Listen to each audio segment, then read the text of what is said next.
देखें, जिस तरीके से जिस्म की खुराक होती है इसी तरीके से दिल की भी खुराक होती। अब हुआ क्या कि हम लोगों ने अपने दिल को खुराक देना छोड़ दिया। पहले के लोग अपने दिल को भी खुराक देते थे, यानी कि वो अल्लाह को याद करते थे, अल्लाह का जिक्र करते थे, अल्लाह की तस्बीह गुनगुनाते थे। अब हमने इन सब चीजों से बिल्कुल दिल को वीरान कर दिया है। अब अगर एक घर में एक दिन झाड़ू ना लगे, 2 दिन झाड़ू ना लगे, 3 दिन झाड़ू ना लगे, आप मुझसे बेहतर जान सकते हैं उस घर की हालत क्या होगी।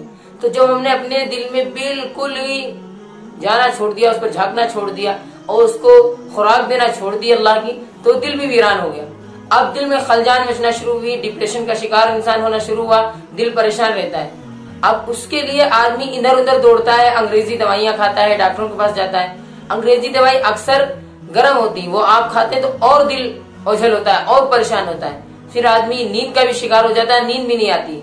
तो इन सब चीजों से बचने के लिए सबसे पहले तो अल्हम्दुलिल्लाह कहें, आप अल्लाह का शुक्र अदा करें, आप ईमान वाले, आप थोड़ा सा दिल को खुराक देना शुरू करें, यानी कि तस्बीह पढ़ना शुरू करें, अल्लाह को याद करना शुरू करें। ज्यादा मतलब स्पेशल टाइम बैठकर, अलग एकदम घर में एकदम साइड में कोने में बैठकर, बच्चों से मियाँ बीवी सब अलग होकर, एकदम अपने सबसे अलग होकर साइड में बैठकर पढ़ें थोड़ा सा।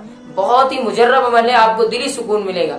उसके बाद आप एक आयत कुरान की मैं बता दे रहा हूँ, अल्लज़ीना आमनू व तत्मइन्नु क़ुलूबुहुम बिज़िक्रिल्लाह अला बिज़िक्रिल्लाह तत्मइन्नुल क़ुलूब। इस आयत को 41 मरतबा आप पढ़ें, अवल आखिर दुरूद शरीफ पढ़कर पानी पर दम कर लें, रख लें, या घर में जो सबसे अच्छा कुरान पाक पढ़ता है, ये शर्त है, घर में जो सबसे अच्छा कुरान पाक पढ़ता हो उससे पढ़वाएं और रख लें, या मस्जिद के इमाम साहब के पास चले जाएं, वो आपको पढ़ दें, आप रख लें। और जब भी अगर आपको रोजाना घबराहट होती है आप रोजाना पिए, या फिर जब भी आपको घबराहट हो तब वो पानी पिए, इंशाल्लाह आपको दिली सुकून मिलेगा।